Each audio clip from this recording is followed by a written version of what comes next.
starfighter to arrive here this week. You have such a tremendous interest in the First Order. Now that they are increasing their security presence on the Colossus, you must be thrilled. These guys aren't security. They're stormtroopers, and stormtroopers are only for one thing.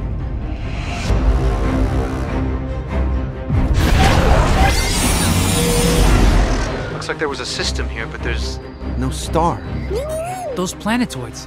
What could have done that? Pirates, scramble the aces! You need troops to protect your station, not racers. First Order will provide all aerial security. All racers are officially grounded. Are you serious? We need a plan. They could be preparing for war. That's why they want this station. All remaining systems will bow to the First Order! And will remember this as the last day of the Republic!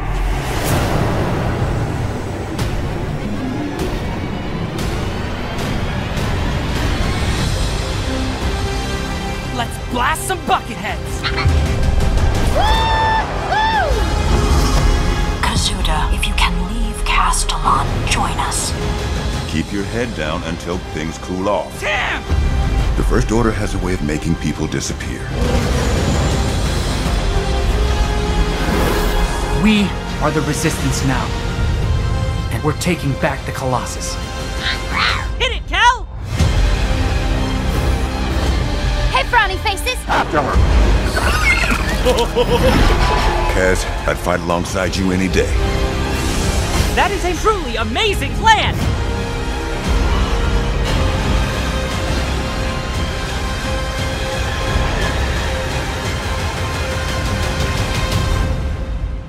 Bonjour ou bonsoir à toutes et à tous et bienvenue dans ce nouvel épisode de Faucon Millennial. Je suis Grushkov et comme d'habitude je serai accompagné par mes chers camarades Tuki. Salut. Et Matt. Eximnut qui fait son grand retour. Wouhou Ouais, je suis revenu, ouais. Ça c'est parce que je t'ai fait des bisous avec la langue, hein. Ça t'a aussi. Ah bah oui, je pouvais pas résister, j'en veux plus là. Et en plus, Ximnut qui est pas arrivé les mains vides. Et on va commencer directement avec des news de jeux vidéo. Ouais, non, il y a plein de trucs. EA là, c'est en train de nous sortir. Ça fait du bien d'ailleurs de savoir que même après, je crois qu'ils en sont à 2 ans de sortie, ils continuent à apporter du nouveau contenu, surtout avec le Fallen Order qui arrive bientôt. Ils baissent pas les bras. Et ils ont fait plein d'annonces là durant c'était bien, c'est la semaine où je suis revenu, voilà, où j'avais le temps de lire un peu leurs annonces. Donc ils ont notamment parlé des sorties, des nouveaux modes de jeu. Alors enfin, c'est vrai qu'avec les sorties là qu'ils ont, les soldes qu'ils ont fait vers la fin janvier, j'ai pu me permettre de doser un peu le jeu, donc d'avoir un peu une meilleure impression que juste lire les annonces de EA, donc ça faisait plaisir. Voilà, c'est vraiment un jeu sympa et c'est vraiment bien justement qu'ils sortent des nouveaux trucs. Donc là, ils ont annoncé notamment le mode Supremacy Capital qui devrait sortir le 26 mars. Supremacy Capital. Ah ouais, non, déjà le titre qui vend du rêve. De ouf. Ouais, donc voilà, alors ça visiblement vraiment cool. Ah ouais, non, vraiment cool, c'est vrai. Pour l'instant, ils ont sorti que des concept art, il y a pas de vidéo ou quoi que ce soit. Je sais pas si vous avez vu ou vous-même des vidéos éventuellement. Si, moi je me suis tenu vachement informé là-dessus, donc j'ai vu pas mal de trucs. Je sais comment fonctionne le mode de jeu. Ah ouais, ils ont bien parlé du mode de fonctionnement. Donc ce qu'ils ont annoncé, c'est un système de combat qu'ils annoncent donc planétaire, un combat qui se passerait sur une planète entière, avec quand même des similarités avec des choses qu'on a déjà vues, des captures de points de contrôle qui se passeraient sur le terrain, qui se passeraient sur la planète. Voilà, ça c'est un truc nouveau. Il y avait pas de mode avec les points de contrôle dans la version de base. Ouais, c'est vrai. Ouais. C'était un des trucs principaux du premier Battlefront 2 qui était vachement cool. Effectivement, ouais. Non, c'est vrai que pour le coup, je me mélange un petit peu avec le jeu original. Je me dis qu'on l'a déjà vu, mais non, effectivement, c'est vrai que c'est assez neuf. Donc des combats en 20 contre 20 plus 12 bots. Donc en 32 contre 32. Un petit peu comme ce qu'on avait vu. Ils sont pieds nus. Les blagues de merde, ça attendra la fin de ma news. Donc voilà, 64 joueurs, donc vraiment, enfin 20 joueurs, mais 64 au total avec les bots, donc ça vraiment promet d'être vachement sympa. Suivi d'une phase de capture de vaisseaux mers, qui seront là par contre limités à 20 contre 20, avec uniquement des joueurs humains. Et donc, voilà, c'est le nouveau mode de jeu qui devrait sortir le 26 mars. Et en même temps que ça, ils ont annoncé l'arrivée de nouveaux personnages de renfort avec une nouvelle classe qui s'appellera la classe infiltrée. Alors, les classes de renfort, c'est ces classes des classes de personnages qui sont disponibles uniquement après avoir débloqué un certain nombre de points. Et donc, ce serait, pour l'instant, une classe de jeu qui serait uniquement spécifique aux personnages, aux factions de la guerre des clones, donc les séparatistes et la République. Alors, plus précisément, c'est les soldats ARC, clones, et les droïdes BX. Donc, ceux qui connaissent Clone Wars, les BX, ils connaissent, c'est un type de droïde qu'on voit souvent dans la série. Je connais les BX, mon grand-père en avait une. et du coup les soldats clones ARC ils sont assez connus aussi et voilà, je te laisse continuer si tu veux. Oh ouais, merci de me piquer ma chronique. Non, pas de souci. Non, c'est tout à fait ça. Mais voilà, c'est surtout pour préciser qu'il y aura pas d'équivalent pour l'Empire, la Résistance, le Premier Ordre et l'Alliance Rebelle. Donc pour l'instant voilà, ils seront disponibles sur tous les modes de jeu, y compris le nouveau mode suprématie capitale. Et voilà, ce qu'ils annoncent ce qu'ils ont indiqué dans leur annonce, c'est que voilà, le droïde commando, le droïde BX se battra avec un blaster et une vibrolame. Donc c'est plutôt cool parce que en dehors des Jedi, il y a assez peu d'unités qui sont capables de se battre au corps à corps. Et le soldat ARC lui se battra avec 2 blasters. Donc voilà, on peut s'attendre à une grosse puissance de feu. Ouais, ça va dynamiser un peu le truc. Donc voilà, ça c'est pour les annonces Battlefront 2. Donc c'est vrai que pour l'instant, franchement, ça fait vraiment envie. Et c'est plus intéressant des nouveaux types de soldats que des héros, parce que les types de soldats, tout le monde peut les avoir dans une partie, alors que les héros, c'est sympa, mais si tu fais une partie normale, t'en as pas, quoi. Et puis, enfin, je veux dire, je sais pas pour vous, mais moi, depuis que j'ai commencé à doser le jeu, le niveau de jeu est quand même super élevé, c'est super dur de jouer avec les héros. Moi je suis une quiche déjà de base, alors moi honnêtement je me considérais surtout avec comme Anakin il est affreux, tu tombes face à lui, tu sais que t'as perdu, hein. Ah ouais non, c'est vrai. Alors moi je me considérais comme un niveau voilà pas très élevé mais moyen. Je me souviens que quand je jouais sur Battlefront 2, je m'en sortais quand même plutôt bien. J'avais souvent les héros et tout, mais là franchement ce Battlefront 2 là, le niveau est super élevé. Alors je sais pas, c'est moi qui deviens vieux ou quoi que ce soit, mais c'est vraiment chaud. Donc voilà, c'est vrai que je suis tout à fait d'accord sur cet aspect-là. Merci, voilà, merci de me rassurer. D'ailleurs, tant qu'on est sur Battlefront 2, au moment où on sortira l'épisode, on sera encore dans le week-end double XP qui est valable jusqu'à lundi 25. Donc voilà, profitez-en. Voilà, montez bien vos classes, comme ça vous pourrez bien profiter du nouveau mode de jeu. Alors, je commence à y jouer. Grushkov, visiblement, ça va, non? Bon, si ça y est, je suis niveau 17, mais bon, c'est pas grand chose. Bon, ça va quand même, ouais. Tu commences à l'avoir dosé, ouais. Et donc, à part, je vais terminer vite pour les autres news, comme ça, on peut passer à notre sujet principal. Même si ça a été annoncé depuis un bout de temps, la bande-annonce de Fallen Order, c'est le 13 avril. Donc, en plein Star Wars Célébration. Donc voilà, restez à l'écoute, on va sûrement en reparler avec toutes les autres milliards d'annonces qu'il y aura pendant Star Wars Célébration. Ouais, bon, après, il y en aura quelques-unes principales, mais celui-là, ça va faire du bien de voir enfin un nouveau jeu Star Wars. Ouais. Qui est pas un jeu mobile. J'espère qu'il sera pas bâclé, quoi. T'espères qu'il sera pas quoi? Bâclé. Ouais, c'est vrai que il y a toujours un peu le risque. Puis et puis de toute manière, ce sera que la bande-annonce. Le jeu, on le voit pas avant novembre-décembre. Voilà ce qui en est pour les sorties jeux vidéo, les dernières annonces. Merci beaucoup, Ximnut. De rien. J'étais pas là pour les 2 derniers, mais j'ai écouté un peu, j'ai entendu un peu de violence pendant les enregistrements. Ah, quoi, qu'est-ce que j'ai fait, moi? Non. Il y avait une histoire de Ghost ou de qui c'était le meilleur vaisseau, je crois avoir entendu des trucs là-dessus. De quoi? Mais comment tu peux mettre Ghost et meilleur vaisseau dans la même phrase, enfin, franchement. Tu cherches vraiment la bagarre, toi, en fait. Je m'étendrai pas là-dessus, il y avait des histoires de battes de baseball et tout, j'ai pas envie d'essayer. Bon, c'est sur cette petite note amicale que on se dit au revoir. Qu'on se dit au revoir. Allez, bonne soirée. Je vais faire mon testament.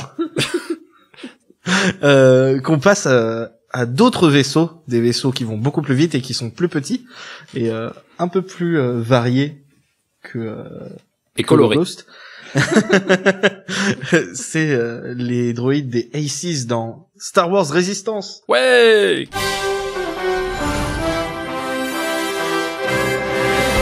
Les droïdes. J'ai dit les droïdes. Oui, il a dit les droïdes. La transition. Totalement. Bon bah je suis désolé, je suis viré. Allez, hop. Moi j'ai rien dit, je t'ai laissé tenter là tout seul, hein, mais voilà, eux ils te préviennent. C'est un show. Bon bah voilà, on parlait des vaisseaux. Voilà ma magnifique transition complètement détruite par moi-même. Pas grave, les faux départs ça arrive. Ouais. L'essentiel c'est de finir la course. Ah c'est beau. Comme Kaz. Maintenant on va t'appeler le Fireball. Ça t'ira bien. C'est ça. Le mec qui s'auto-détruit lui-même.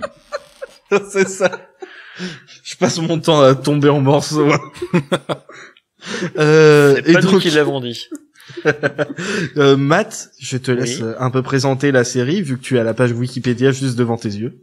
Oui, parce que quand une fois j'ai pas pris de notes, absolument aucune, hein, je suis venu les mains dans les Ça poches. devient un running gag.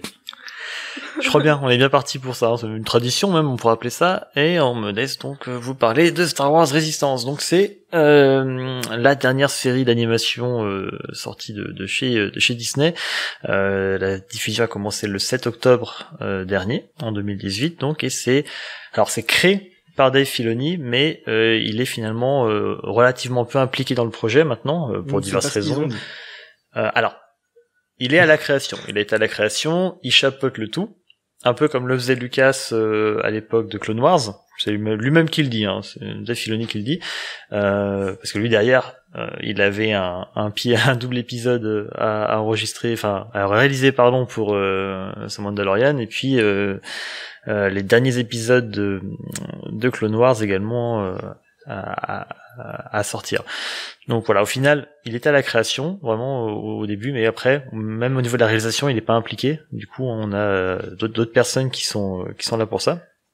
Et donc, c'est une série qui se déroule entre l'épisode 6, donc le retour du Jedi, et l'épisode 7, The Force Awakens.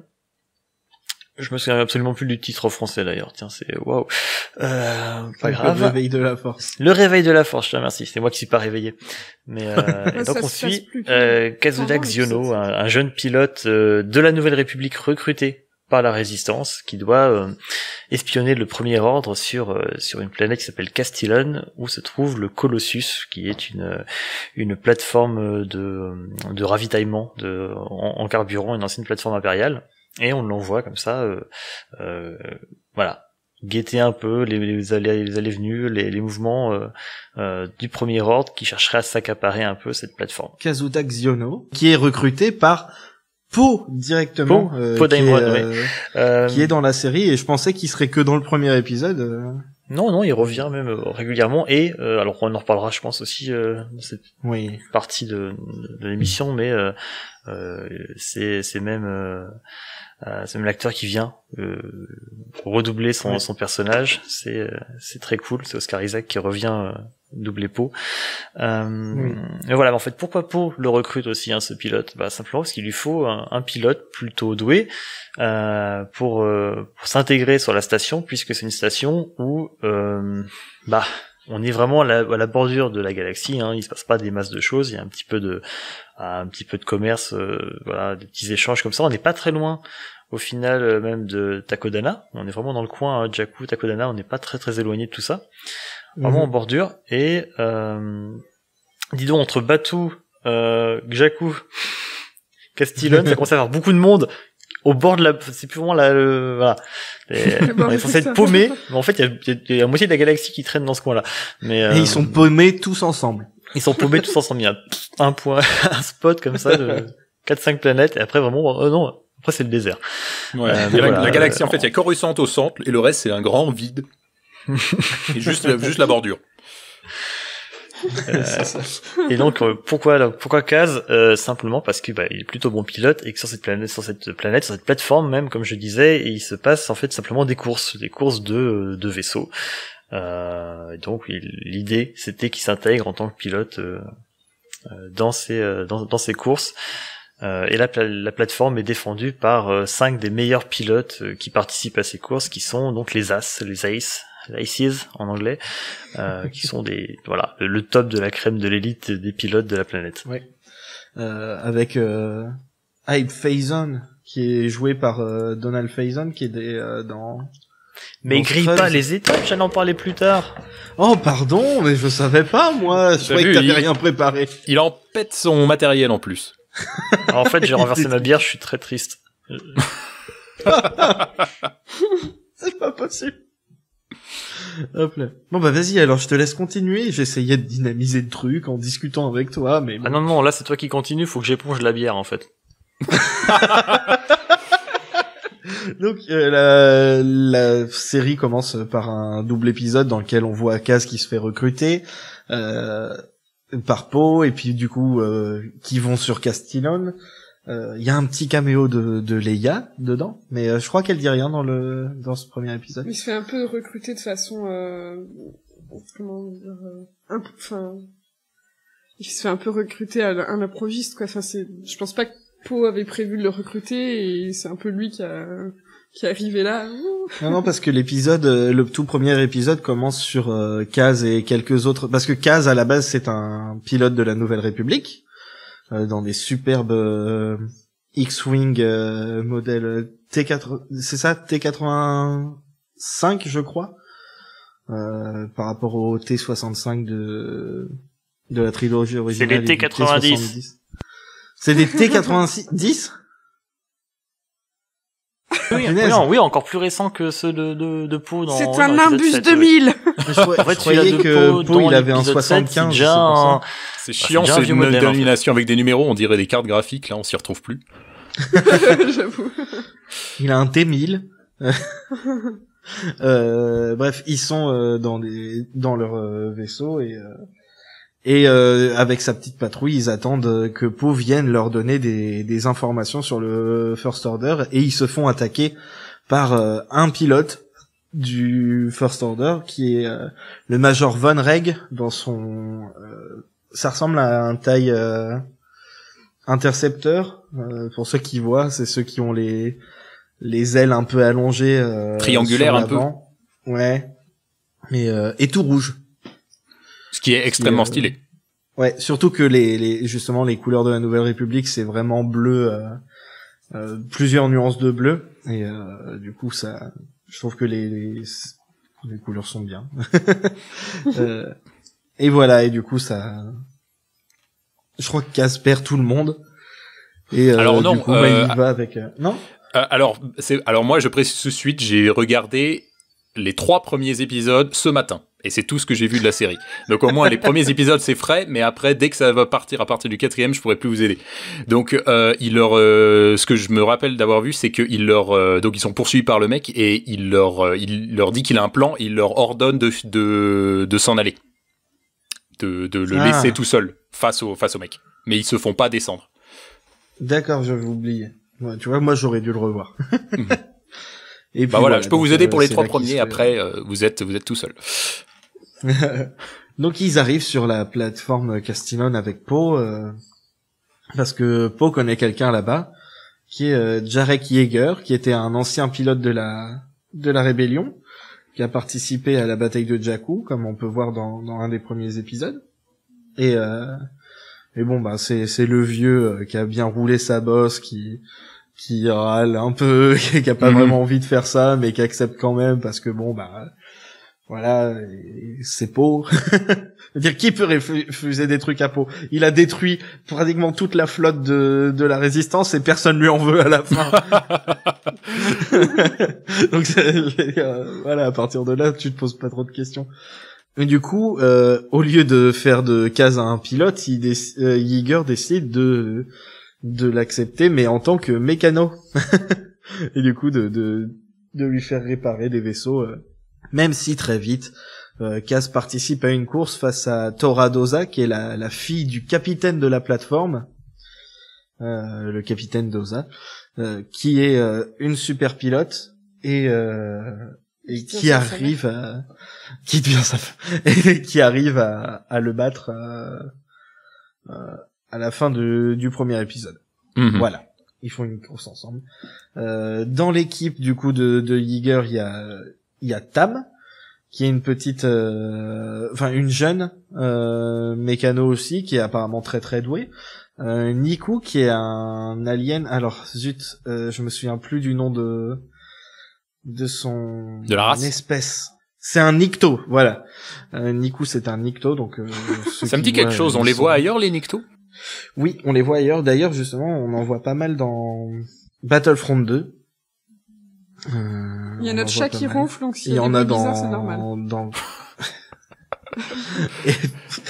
Bah lui, au moins, il participe, pas comme certains qui passent leur temps à éponger pendant l'émission. Dans Clone Wars aussi. Ouais. Et il y a Bucket, qui est le droïde un peu cassé. Il est assez vieux. Ouais. qui a un casque de pilote sur la tête. Je me souviens, il dit qu'il a 100 ans quand il l'a acheté, le droïde. Voilà, et ça fait longtemps qu'il l'avait. Ouais, et donc voilà, c'est construit pour durer ces choses-là. Ouais. Et le dernier membre de l'équipe, qui est pas vraiment un membre de leur équipe, qui accompagne Cass dans sa mission d'espion, c'est BB-8, qui n'est presque jamais avec Poe, hein. Dans les films, il est toujours avec d'autres gens, et là, dans la série, c'est pareil, il est avec d'autres gens pendant presque tout le long de la série. D'ailleurs, t'as pas dit que Kaz, lui, il venait d'une famille aisée, il est fils de sénateur, c'est ça? Voilà, il est fils d'un sénateur qui est de la Nouvelle République, qui est la Nouvelle République, qui est basée sur Osnian Prime, qui est une planète qu'on voit à un moment dans la série, hein, dans les derniers épisodes. On voit vite fait dans Force Awakens, pendant quelques instants. Et, du coup, pendant pas très longtemps, effectivement. Ouais. C'est Kaz, du coup, il est donc il a vécu dans un milieu aisé, il a l'image de la résistance, genre waouh, c'est un peu les héros qui pilotent, qui font des trucs cool, mais il est très naïf, très innocent, je pense qu'il a pas idée de l'ampleur du truc et à quel point c'est pas drôle, c'est pas amusant. Lui, il veut juste piloter et waouh, être un peu un héros. Dans les au moins toute la moitié de la saison, il est très ridicule, il se prend les pieds dans des trucs, ça se voit qu'il sait pas comment fonctionne la vie. C'est ça. C'est un des trucs du premier épisode, là, il veut demander l'autorisation à son père de rejoindre. Et son père l'engueule en mode je veux dire, tu peux rien faire toi-même, voilà, t'as toujours besoin de moi. C'est ça. Et donc justement, inverse, il prend cette décision de le rejoindre un peu en défi à son père qui lui fait pas du tout confiance. Voilà. Et du coup, il se retrouve là-bas, coincé, à pas pouvoir piloter parce que. Il a été engagé comme mécano. Il est pas censé piloter des trucs, donc il se fait, voilà, il passe. D'ailleurs, c'est un truc que j'ai noté. Alors effectivement, dans les 3 premiers épisodes, peut-être que ça évolue au fur et à mesure, mais c'est une sorte de truc, quelque chose qu'on observe de manière récurrente, c'est qu'il est pas, c'est pas aussi sexy que ce qu'il imaginait. Lui, il avait vraiment envie d'être là, de piloter des vaisseaux. Il est pas super content de se retrouver en tant que mécano. Et en plus, il est pas très bon. Et en plus, il y connaît rien, il est pas très très bon. Et puis voilà, donc il va passer pas mal de temps à essayer de faire autre chose que faire le mécano, ce qui va pas mal énerver Yeager, qui lui dit, hey mec, tu vas niquer ta couverture là. Oui, voilà, il y a de ça aussi, justement. T'es pas là pour jouer. Il comprend pas comment faire sa mission, et du coup, il essaye de faire n'importe quoi, et ça le met assez vite en conflit avec Yeager par rapport au fait de piloter. Que lui, il veut piloter, et Yeager, il sait mieux faire tous les boulots de Kaz que Kaz lui-même. Et puis Kaz, il se prend pour un espion comme si quelqu'un se disait, je vais jouer James Bond, quoi. C'est-à-dire que ouais. Faut que je fasse des trucs d'espion, donc faut que j'aille dans les couloirs, que je marche tout doucement, que j'écoute tout le monde qui parle. Enfin, il sait pas par où commencer, il sait pas exactement ce qui est attendu de lui, il sait pas quoi faire. Et de l'autre côté, t'as Yeager qui est super terre à terre, qui est genre, écoute, déjà, essaye de réparer un vaisseau. Et ensuite, on verra ce que tu fais en tant qu'espion. Et même, le truc, c'est que Yeager, lui, il est pas très... Il s'en fout, en fait, de la mission. Lui, il aide Poe parce que c'est son pote, mais il est pas du tout dans le délire de la résistance. Lui, il fait marcher son business, et puis... Voilà, j'imagine c'est peut-être un truc qu'on apprend plus tard dans la série. De quoi ? De pourquoi, qu'est-ce qui s'est passé pour qu'il se retrouve là, parce que visiblement, ce qu'on apprend au début de la série, c'est que c'est un ancien pilote de la Rébellion, qui s'est un peu recasé. Je sais pas si c'est un truc qu'on voit plus tard. Si. Alors, je sais pas si c'est un truc que t'avais dit au début, Gruche, mais on voulait faire une partie non spoiler et une partie spoilée comme des gros salles. Oui, attends, je suis pas encore, on en est pas encore à là. Moi, je trouve que par rapport aux autres séries animées Star Wars, donc Clone Wars et Rebels, la première saison, c'est celle qui est la plus, comme on dit en français, j'ai oublié. C'est quoi le mot? Target, le plus ciblé vers les enfants. Mm-hmm.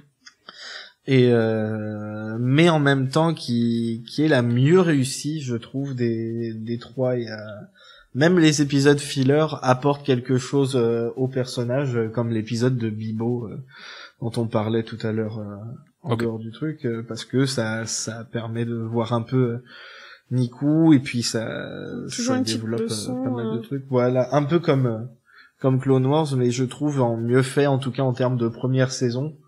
Mm-hmm. Et comme on voit sur les 3 derniers épisodes, c'est qu'il n'y a pas grand chose qui était là par hasard dans la série. Par exemple, il y avait une des choses que je voyais le plus, dont les gens se plaignaient le plus pendant la saison, et ben ça devient un élément scénaristique en fait à la fin de la saison, et ça apporte un twist qui est assez intéressant en termes des personnages. Ok. Ça, on en parlera plus dans la partie spoiler. Ah. Matt est revenu. J'ai raté quelque chose? Ouais, 2-3 trucs, rien d'important. On parlait de Kaz. Désolé, hein, j'ai un tapis de souris qui sent la bière. Oui, d'ailleurs, j'ai oublié de parler de Niku un peu plus en profondeur aussi, mais présenter les personnages un par un. Donc on a parlé un peu d'Iger, on a parlé de Kaz, Niku donc qui est un alien, un Nikto, qui est un Nikto qui prend beaucoup de choses. En fait, c'est un peu comme Drax dans Les Gardiens de la Galaxie, mais en mignon, en enfantin, très quoi. sage. Vraiment très chou. Ah, c'est une bonne comparaison avec Drax. Voilà, oui, c'est Drax mais en pipou. Je sais pas de quoi vous parlez, mais c'est pas grave. De Niku. Mais je sais pas ce que c'est Drax. Ah, Drax, bah, c'est un mec qui prend tout au premier degré. Au pied de ouais. D'accord, oui. Il comprend pas le langage figuré. Si tu lui fais une métaphore, il va te regarder genre, il va le prendre comme si c'était littéral, quoi. Voilà, alors le premier épisode justement, Kaz finit par faire sa course avec Toradoza à cause de Niku, parce que Niku dit à toute la plateforme que Kaz est le plus grand pilote de la galaxie, alors que c'était juste une blague. C'est ça. Même si à un moment il révise quand même et dit il est uniquement le meilleur pilote de cette plateforme. Donc voilà, il révise un petit peu son ambition, mais voilà, c'est suffisamment pour le mettre dans cette situation-là. Ouais, et du coup, voilà, il y a plein de personnages récurrents aussi. Il y a 2 personnages dont on va peut-être reparler tout à l'heure, qui sont une espèce de chauve-souris et une espèce de poulet que moi j'adore. On les voit pas beaucoup, mais ils sont trop bien. Ils sont cool, ouais. Non, enfin, non, parce que je pense parler de ça plus quand on partira en spoilers, non? Si tu veux, c'est toi qui vois, mais il y a une galerie de personnages. C'est ça, là aussi, une des forces de la série. Voilà. On a une galerie de personnages, et comme tout se passe sur la même plateforme, au même endroit, on les revoit tous régulièrement.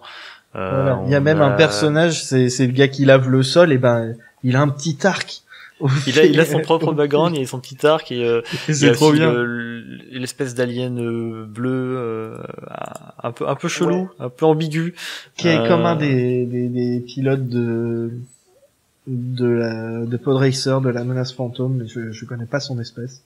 Ah, tu crois? Une espèce de voyou, peut-être, mais il a l'air un peu... celui contre qui il parie de l'argent en jouant en fléchette, là? Non, je pensais pas à lui. Oui, si, moi, je pensais pas à lui. Je pensais à un autre alien, un petit vieux, qui est tout bleu, là?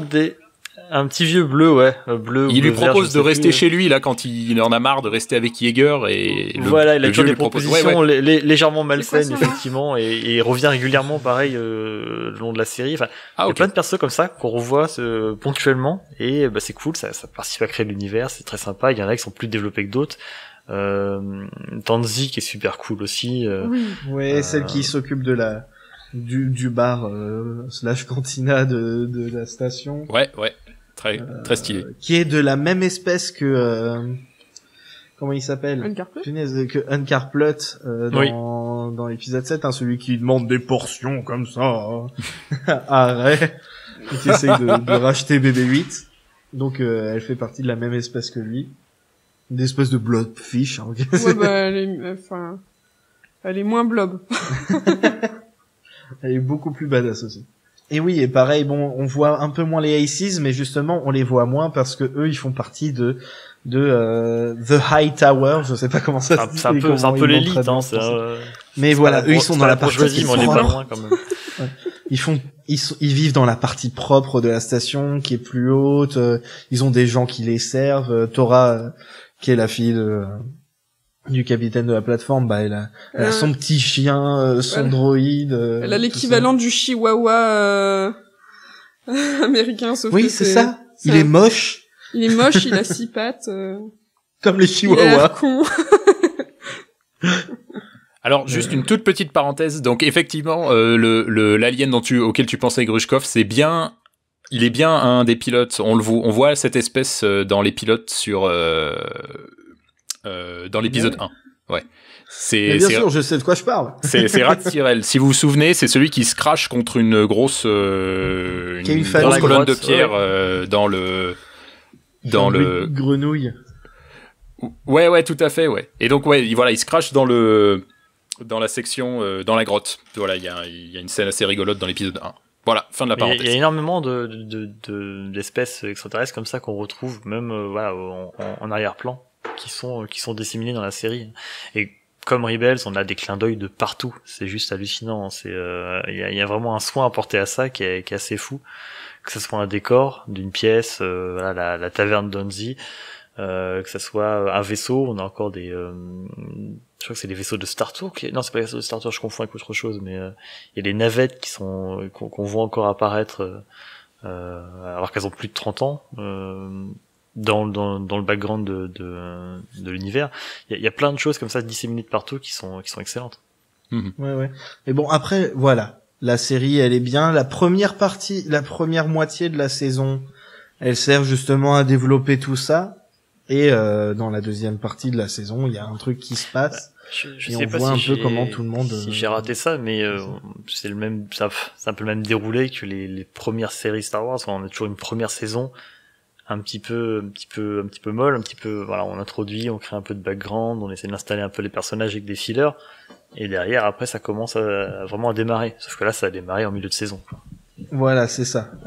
Oui, en fait, je pense que c'est ça la grande différence et qui fait que pour moi, c'est la meilleure première saison de série Star Wars, c'est qu'ils ont pas attendu la fin de la première saison pour démarrer, ils ont commencé vraiment à la deuxième moitié. Il y a aussi, on en a pas parlé, mais des pirates qui attaquent souvent la plateforme. Et des pirates très cool. Mais visuellement, c'est un délice, hein. Enfin, c'est un bonheur à voir. Ils ont un vaisseau qui ressemble à un bateau pirate de steampunk et tout. Mais il est vraiment très stylé. Et ce qui est génial, c'est... Allez, continue, je te laisse finir. Non, justement, les Aces sont là pour protéger la plateforme, mais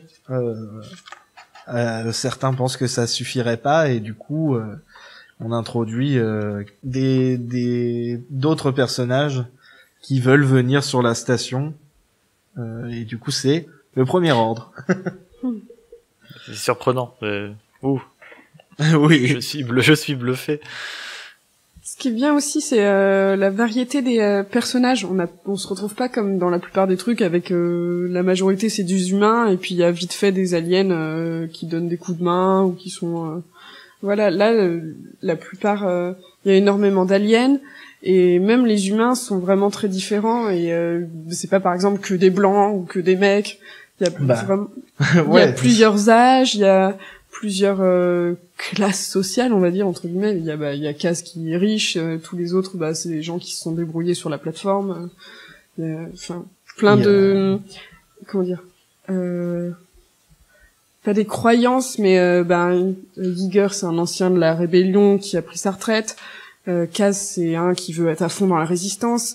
T'en as qui, pour eux, la résistance, c'est des gens qui font du bazar. Voilà, c'est des...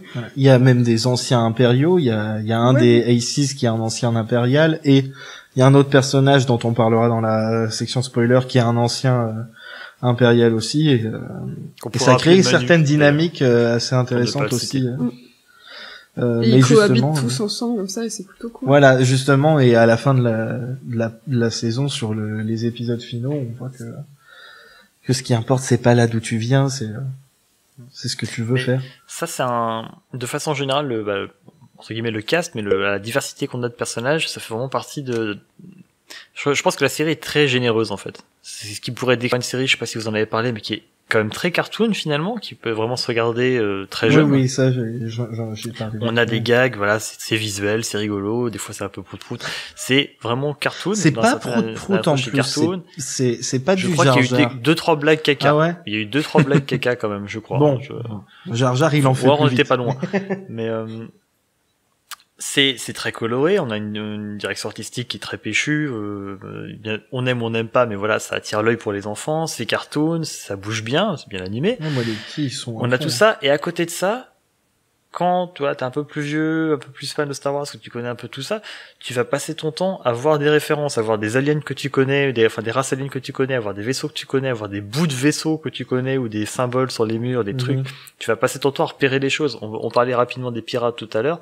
Les pirates, c'est un festival. Ouais, alors ça, c'est sur 2 secondes d'images de vaisseaux de pirates, tu vas dire, ça vient de tel vaisseau, ça vient de tel chasseur, ce morceau-là vient de là, le casque de machin, il vient de là, c'est un truc de ouf, tu passes ton temps. C'est du bonbon, hein. On n'est pas dans le fan service parce que c'est utilisé intelligemment. On est clairement, 30 ans ou presque après le retour du Jedi, ça. Tout ça tient la route de partout. On a et à chaque fois, tu passes ton temps à relever des petites choses comme ça. C'est un bonheur. Donc, à la fois, c'est kiffant pour les enfants, c'est kiffant pour les adultes fans de Star Wars. Il y a beaucoup de choses de partout.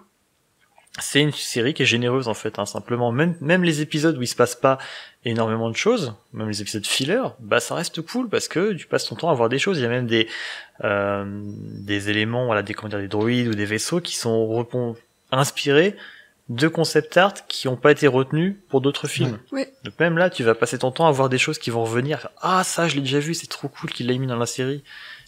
C'est génial. Et comme Grushkov disait, même les épisodes fillers servent à quelque chose parce que généralement, ils servent à déployer les arcs de personnages secondaires ou à enseigner une leçon sur des façons de voir le monde, etc.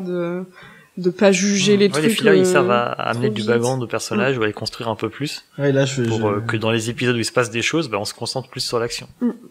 Oui, comme là, avant que l'émission commence, Tuki, elle avait pas vu, par exemple, l'épisode avec l'épisode qui s'appelle Plateforme classique, où il y a justement le Guavian Death Gang, les mecs en rouge de l'épisode 7. Voilà, on les retrouve ici, c'est super cool aussi. Oui. Qui est cool.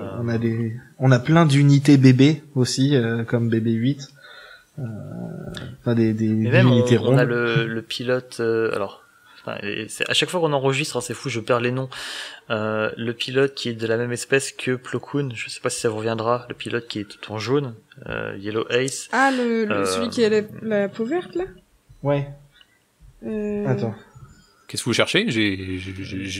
Pas la peau verte. Ah non, pas celui-là. Non, il y a pas la peau. C'est un rodien la peau verte. Ouais. Cherchez la. Ah, t'as dit oui, un ça c'est gars en Hype jaune, Phazon. Cherchez la race du mec. C'est Keldor, même non? parmi les. Oui, les Keldor, voilà, effectivement. Donc on a un pilote Keldor dans les trop As. cool. Et lui, son Bibi, son astromécano, il est tiré pareil d'un artwork, d'un concept art qui était bossé pour BB-8 à l'origine, qui a pas été retenu de la même façon.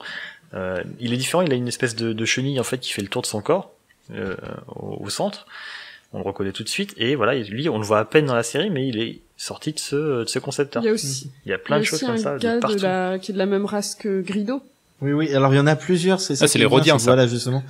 Hype Phazon, qui est le Rodien. Le Rodien, c'est vraiment c'est génial ce qu'ils en ont fait.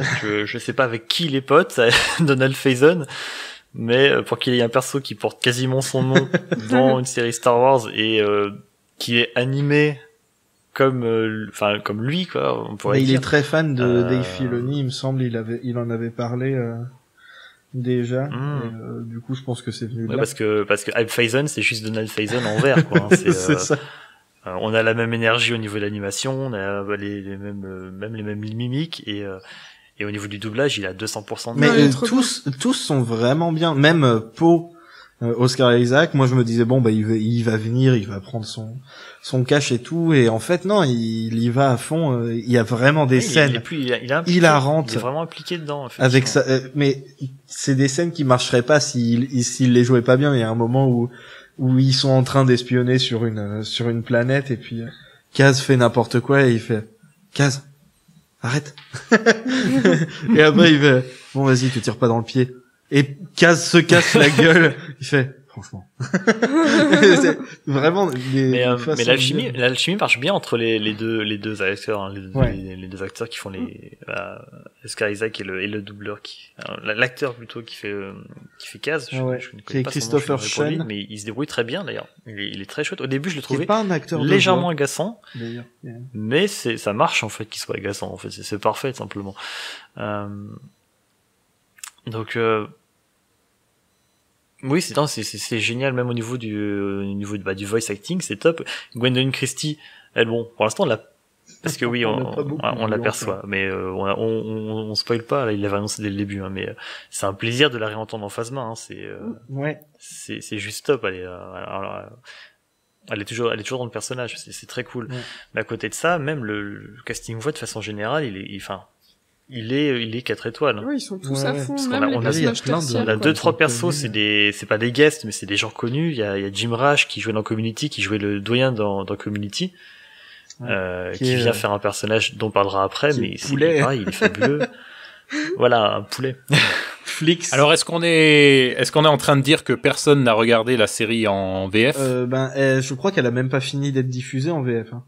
Elle a pas fini d'être diffusée, je crois, effectivement, sur Disney Channel ou Disney XD en France. J'ai vu peut-être le premier épisode en VF. C'est pas choquant, moi j'aurais tendance à dire que c'est quelconque, on va dire, mais c'est surtout dur, je trouve personnellement, de retourner voir un truc qu'on a déjà vu avec des voix différentes. Ouais. Moi personnellement, je sais que j'ai un peu de façon qui me dérange, j'aime bien au contraire, hein. Il y a des séries que j'aime beaucoup à la fois en VF, à la fois en VO, j'ai l'impression de voir deux choses différentes. Mais là bon, j'ai pas regardé assez, mais j'ai tendance à je pense que Kaz il manque un peu d'énergie. Il manque ce côté un peu toujours enthousiaste, un petit peu agaçant, un petit peu juvénile comme ça qu'il peut avoir. Je me suis pas trop attardé pour le moment vraiment sur la VF, pour être très honnête. Mais en VO, c'est très cool et il y a un super casting, ouais. Il y a Donald Faison qui jouait dans Scrubs qui vient faire le show même, c'est carrément le show qu'il vient faire. Non, il y a vraiment du beau monde et même de façon générale les acteurs principaux, il me semble que les doubleurs sont pas plus connus que ça, mais ils font très très bien le taf en fait. Et là justement jeudi, il y a eu une petite interview du Star Wars Show avec Christopher Sean qui joue Kaz et je savais pas parce qu'il est pas connu, mais apparemment c'est même pas un acteur de doublage à la base, c'est plutôt un acteur plus classique de série. Mais il me semble qu'aux États-Unis c'est quand même plus perméable de ce côté-là, ils sont moins on n'est pas dans la tradition française où on a les acteurs de doublage qui galèrent à faire autre chose que du doublage ou du théâtre. Et à côté les acteurs de ciné ou de série, quoi. Et pire que ça, ils s'en sortent plutôt bien. En France, t'as le côté, si tu veux devenir acteur de doublage, faut quasiment connaître du monde là-dedans, c'est super dur. Et à côté de ça, ils te prennent des chanteurs ou des trucs comme ça. Oh, tiens, on va mettre une tête d'affiche, tiens, tel chanteur qui est passé à la télé, on va le faire devenir comédien de doublage, et c'est un peu les Star Talent, ouais, effectivement, ouais. Bah là en Star Talent c'est pas rien, on a Oscar Isaac et puis on a Gwendoline Christie, je pense que ça va. On est bien parti là. Ouais. Après c'est quand même logique de les prendre eux. Oui, bah tant qu'à faire effectivement. Bon, pour Leia, ils avaient pas trop le choix. Mais ouais, mais je pense qu'elle serait revenue le faire. Ah mais à 200%, je pense qu'elle aurait pas hésité à je veux dire, il y a bien Lando la nouvelle, enfin, elle double Leia dans la série se débrouille plutôt bien. Elle est très crédible, Oui, elle oui, arrive à reprendre les intonations. Ça passe très très bien. Moi, j'ai pas été choqué du tout. Tant qu'on est sur le casting vocal, je crois que Cruche, tu voulais dire un truc sur la diversité aussi de ces castings. Oui, mais en fait, oui, voilà, j'en avais parlé avec des gens il y a pas longtemps, je sais plus avec qui. Mais Là, j'étais dans le lot, je crois. Mais oui, au niveau du casting visuel de la série, il n'y a pas d'acteurs blancs, c'est-à-dire que soit c'est des humains typés, Kaz et asiatiques, Tam et Yeager. Asiatique, Kaz. Tam et Yeager sont noirs, les Toradoza et son père et Oscar Isaac Poe ils sont hispaniques, et leurs acteurs et actrices aussi, et tous les blancs jouent des aliens. Sauf le groupe de et les First Order qui apparaissent genre dans un épisode, c'est tout. Ouais. Oui, d'ailleurs, voilà, je voulais parler de ça. Il y a aussi Elijah Wood, Frodon dans Le Seigneur des Anneaux, qui a un petit personnage du blond qui essaie de prendre oui, je vois. Attention, celui qui veut lui piquer le fioul là, ouais. Ah bah c'est dans le troisième, c'est le dernier que j'ai vu. Il y avait eu une interview de Frodon, de Elijah Wood. Il disait ouais, bon, je sais que j'ai fait le Seigneur des Anneaux, mais enfin ça c'est Star Wars quand même. Il a un tout petit rôle, mais il est ultra hypé. C'est trop bien de voir. On tuerait tous pour 5 minutes de voix dans Résistance, hein. Faut être honnête. Et du coup, oui. Résistance c'est autre chose. Les acteurs. Même le lit des spéciaux, j'y vais. Pardon. du coup, les doubleurs sont de la même ethnie, entre guillemets, que leurs personnages. Ils ont pas pris des acteurs blancs pour doubler les personnages qui font des accents racistes. Ouais, l'horreur. Ah, mec, arrête tes conneries. L'horreur. Igor, ça va? Alors par contre, le pilote impérial des As est doublé par un acteur blanc par contre. Hein. C'est d'ailleurs le même acteur qui doublait aussi. Alors je vais sûrement dire une connerie.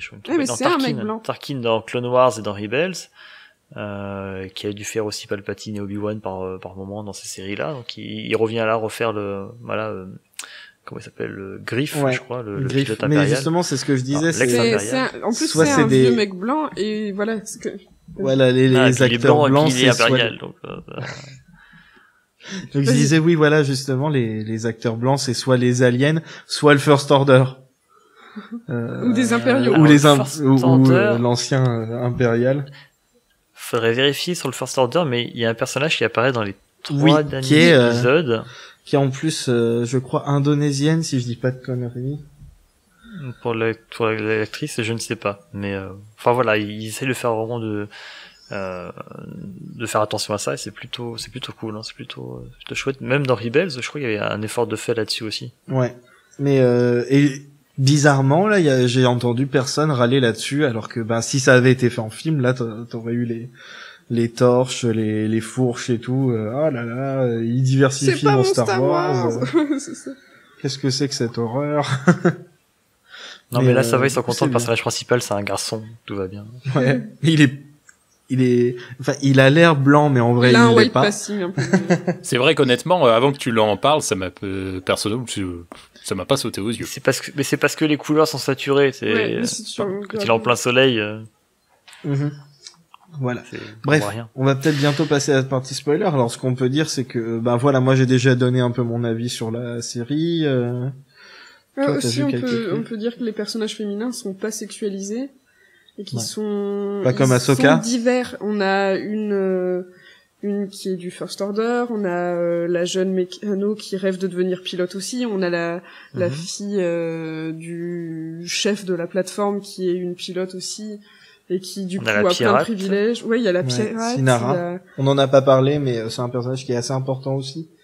Ouais. Et... On a Hanzi aussi. Oui, Hanzi qui est vachement cool. Elles sont très diverses. Elles sont pas là juste pour être la copine d'eux ou pour faire la touche féminine. Elles ont vraiment leur importance. Et d'ailleurs, je crois qu'il y en a aucune qui est définie par ses relations amoureuses, à part peut-être la fille la fille qui est la meilleure pilote de la plateforme et qui a un petit crush sur Kaz vite fait, mais. Ouais, il y a une espèce de triangle amoureux qui est très rigolo, mais Mais c'est pas central. Moi, je suis Kaznara. Désolé, je le dis tout de suite. Kaznara, c'est Kaz et Sinara la pirate. On a aussi une pilote dans les As, en plus de Toradoza. Ouais, mais elle parle pas beaucoup, mais j'ai l'impression qu'elle est russe ou un truc comme ça. Ils ont essayé de donner un petit côté slave, effectivement, au personnage, même dans le nom du perso, je crois que c'est Freya Fenris, un truc comme ça. C'est qui ressemble à un rideau, mais... Non, elle est blonde. Non, c'est ah oui, l'autre, la blonde, oui, ok. Ah ben, encore une humaine blanche. Qui est très, mais je très dis pâle. que des conneries, moi. Oui, mais elle est très pâle. Mais très blanche. Voilà. Presque c'est vraiment... Et voilà, elle est pas caucasienne. Ouais, moi, qu'est-ce que je voulais rajouter? Oui, rapidement. Donc, toujours sur le côté visuel, généreux, tout ça. Autant, je crois que j'ai déjà dit sur Twitter, mais autant Rebels, c'était vraiment un hommage à McQuarrie et à tous ses concepts, et autant là, ils ont essayé de faire un peu la même chose, mais avec les autres, avec ceux qu'on suit derrière, les autres concepteurs, je sais pas comment on dit exactement, mais Doug Chiang, il a clairement une place ici, et puis tous les autres qui ont surtout bossé après sur le retour du Jedi et tout ça. Et c'est vraiment très cool. On retrouve comme dit, des vieux concepts. Visuellement, il y a ce trait aussi, vraiment qui est à chercher. C'est très chouette. Voilà. Moi, je trouve ça assez joli. Je sais qu'il y a des gens sur la diversité. Il y a un truc que je voulais. Pardon. Non, et sur la diversité, je viens de repenser. Il y a un truc que j'avais trouvé rigolo et en même temps intéressant. C'était par rapport aux accents. Alors, comme j'ai dit, j'en ai vu que 3. Et ce qui m'avait tout de suite sauté aux yeux, c'était l'accent de Tam, qui a un gros accent britannique. Oui, c'est vrai. Et c'était rigolo parce que c'est un truc dont ils avaient parlé au moment de la sortie des films. Donc Tam qui est noir avec un gros accent britannique, et ils avaient posé la question notamment aux acteurs, aux principaux, Daisy Ridley et surtout Finn, qui est joué par qui, comme j'ai mangé son nom. John Boyega.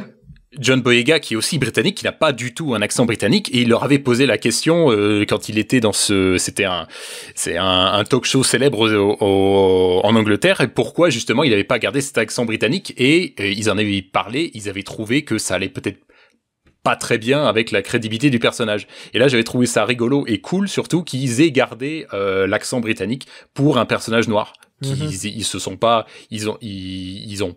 l'ont pas américanisé. Alors, l'accent britannique, c'est un truc particulier dans Star Wars, que ça a toujours été connoté impérial. Ouais. Oui.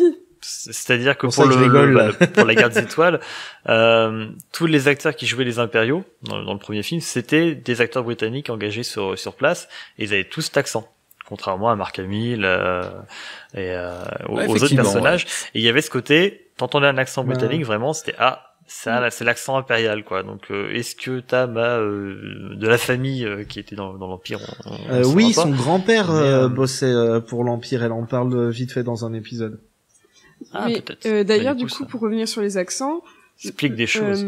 Daisy Ridley, normalement, je crois qu'ils lui ont demandé de perdre son accent. Ils se sont rendus compte qu'elle y arrivait pas du tout. Ils ont fait tant pis. Mais elle fait pas son vrai accent en plus. Oui, il est moins prononcé. Mais du coup, il y avait plein de rumeurs qui sont les parents de Rey. Il y avait eu plein de rumeurs par rapport au fait que comme elle avait un accent britannique, c'était peut-être la descendante de Palpatine ou de Tarkin ou de trucs comme ça. C'était très drôle. Maintenant que j'y pense, au niveau des accents, il y a un sacré panel aussi dans Résistance. Sinara, elle a un accent... c'est pas un accent slave aussi qu'elle a, d'ailleurs, un accent un peu russe, enfin un peu slave, j'ai l'impression. Mais il y a vraiment un travail de ce côté-là aussi, ouais. Et c'est plutôt cool, ça crée vraiment de la diversité, comme dit, hein, c'est hyper riche comme série, l'air de rien, quoi. Ouais. Mais c'est pas des accents stéréotypés comme on parlait dans le. C'est l'accent naturel comme on parlait dans l'épisode 1 où doubleurs, les mecs qui veulent du fric, ils ont des accents juifs. Enfin, c'est pas ça. On est loin de l'épisode 1, non, c'est clair. On est pas dans ces clichés. Donc voilà. Non, c'est réaliste, quoi. Ouais. C'est comme ça que ça se passe. Plein de gens différents sur la plateforme et. C'est pas forcément. Moi, je voulais finir sur l'aspect. Pardon, vas-y. Non, c'est bon, je vais finir. Parce que je sais qu'on va passer à la partie spoiler, je finis vite moi là-dessus, après j'aurais fait le tour de ce que je voulais dire pour commencer. Je pense que comme beaucoup au début, j'étais très dubitatif sur l'aspect visuel de la série. On avait vu le premier trailer. Moi, sur le coup, ça m'avait fait un peu bizarre. Hein. Franchement, j'étais un peu... Ouais, faut voir, hein, c'est coloré, ça. Et... Je trouvais ça moins moche que Rebels. Mais... Non, mais toi, on se retrouve à la sortie par King du Lidl. Je veux dire... Non, je te défonce. Je parle de la première vue. Je trouvais... la première fois que j'ai vu Rebels et que j'ai vu Clone Wars, je trouvais ça ultra moche. Et c'est... De faire un nœud autour de ta tête avec tes bras. Ezra, il est dégueulasse. Hein. Non, mais Ezra, il est moche. C'est pas de sa faute. C'est la nature qui était pas gentille avec lui. C'est bon, vous avez fini? Je peux continuer? Non. Attends, faut que je dise de la merde encore. si, vas-y. Non, au début, donc, effectivement, j'étais plutôt, j'étais pas spécialement rassuré de l'aspect qu'allait avoir cette série, et finalement, c'est super beau.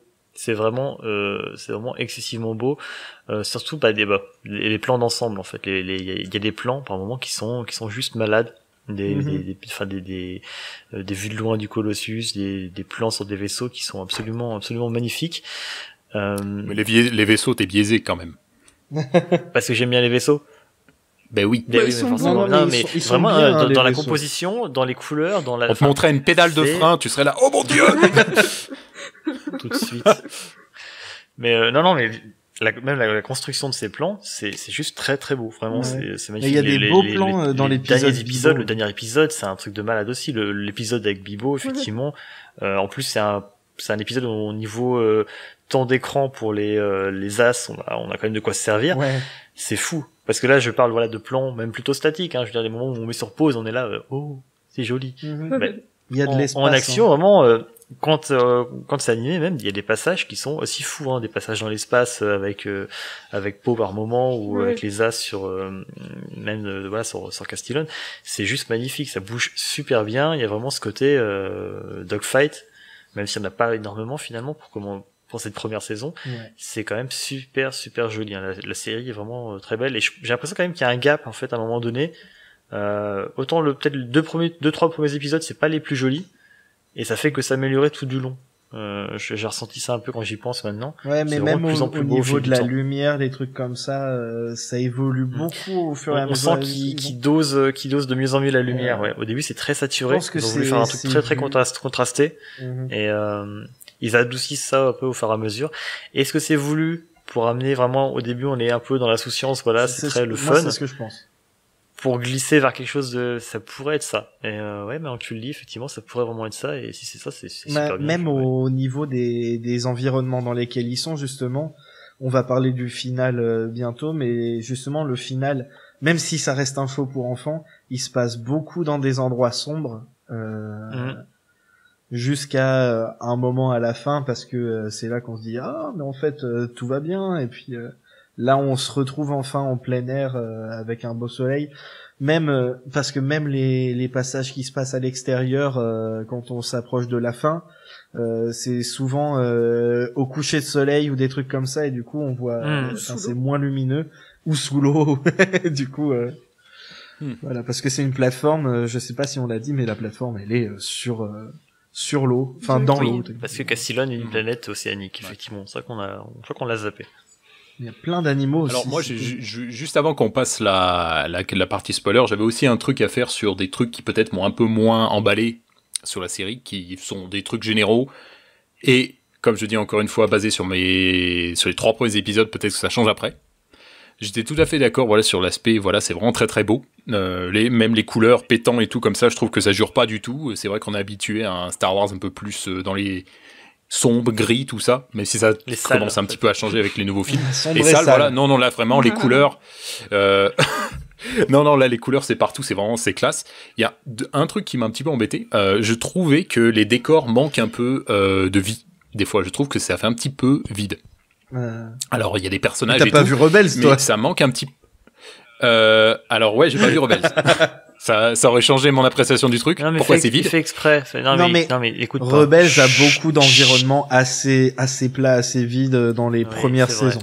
Ça, je l'accorde. Ça manque de petits trucs qui bougent dans le fond. Il y a plein de personnages, il y a pas de problème. Je trouve que ça mange ça manque un petit peu, il y a pas mal de grands espaces qui, ça manque un peu de bordel, je trouve, pour une station de réparation où il y a que c'est pas un truc organisé, c'est que des hors-la-loi. Ça manque un peu de chaos, je trouve, et je trouve que c'est un petit truc, hein. C'est vraiment, là, je suis vraiment en train de chercher la petite bête parce que j'ai vraiment eu une super bonne impression. C'est vrai que j'avais un petit peu peur du syndrome série pour enfants, et quand j'ai regardé les 3 premiers épisodes, j'ai vraiment adoré. Là, je suis vraiment en train de chercher des petits détails qui m'ont gêné. Bah oui, bien sûr. Ça, c'est vraiment c'est un truc qui coûte très cher, en fait, juste rajouter du détail et de l'animation. Ouais, je suis sûr. Clone Wars avait plus de budget que même que Rebels, et là-dessus, ça fourmillait un petit peu plus déjà. Rebels, j'adore, mais effectivement, on peut pas se le cacher, il y a les endroits, c'est un petit peu vide, un petit peu désert.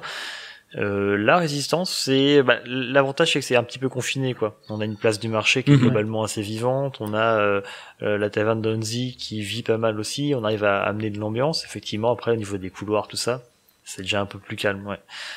Et là aussi, le fait qu'on soit sur une planète océanique, ça aide pas à créer du décor. Alors, même si on a je le redis, des plans magnifiques de coucher de soleil, de ce genre de choses qui rendent vraiment très bien, forcément, effectivement, par moment, on se dit qu'ils doivent pas mal se faire chier sur la plateforme. Ouais. Du coup, là, on va passer à la partie spoiler, justement, pour rebondir un peu là-dessus et parler un peu de ce qu'on espère pour la suite. Donc, voilà. Je mets le petit jingle et puis on passe à la partie spoiler. Donc voilà, la saison s'est finie la semaine dernière, je crois.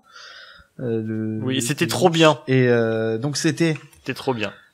C'était ils disent que, enfin, techniquement l'épisode final c'était les 2 derniers épisodes. Moi je trouve que ça va beaucoup avec celui d'avant aussi. Pour moi c'est vraiment les 3 derniers qui sont c'est plutôt un triptyque effectivement. L'épisode final, et il se passe plein de trucs.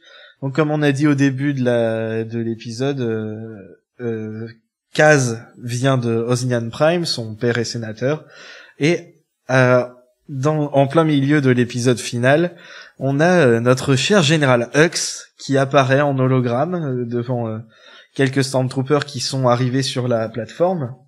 Justement, c'est ça qui change un peu au milieu de la saison, c'est que le capitaine Doza accepte d'avoir un contrôle du First Order, qui cède, voilà, aux avances du capitaine Pyre, qui est le personnage du First Order pendant toute la saison. C'est Phasma Leader Price un petit peu. Voilà, mais doré. Doré. Donc Leader Price, mais qui coûte plus cher peut-être. Non, il est plaqué. Ouais. J'aurais bien aimé que ce soit Phasma à sa place, mais il fonctionne très bien comme il est là. Et donc. Oui, ça marche bien. Je pense qu'il y en a pas pour très longtemps de toute façon, lui. Kaz, Tora. Moi je pensais qu'il mourrait à la fin de la saison. C'est pas lui, un autre. Et ça, je m'y attendais pas par contre. Moi non plus, je pensais pas qu'ils allaient faire le dégager aussi vite, hein, mais peut-être qu'au moment ils se sont rendu compte qu'ils savaient plus trop quoi en faire. Voilà, on va en parler plus après. Et donc voilà, on retrouve le discours que certaines personnes adorent, que d'autres personnes trouvent ridicule, du général Hux juste avant que c'est un peu les deux. Hein. Starkiller fasse. Est-ce qu'il est déjà fasciste? Oui, voilà, c'est son discours fasciste où il crie. Non, c'est le discours du 7, en fait. En fait, ils ont repris le discours du 7, ils l'ont remis tel quel. Tu vas un petit peu vite. Alors, pour ceux qui ont sauté à pieds joints dans la zone spoiler sans avoir vu la série, cette saison 1 de Résistance se déroule, en notre avis, quelques mois avant les événements de l'épisode 7. Quelques semaines, je pense quelques mois plutôt, ouais, les ellipses entre les épisodes. Quelques mois avant l'épisode 7. Et ce final, les 2 derniers épisodes se déroulent pendant l'épisode 7, où effectivement on a Hux qui fait son discours et qui bousille Osnian Prime et les systèmes environnants. Voilà. Oui, il y a même Poe qui récupère BB-8. C'est ce que j'allais dire, tu me mottes les mots. Voilà, pour récupérer BB-8 un petit peu avant, effectivement.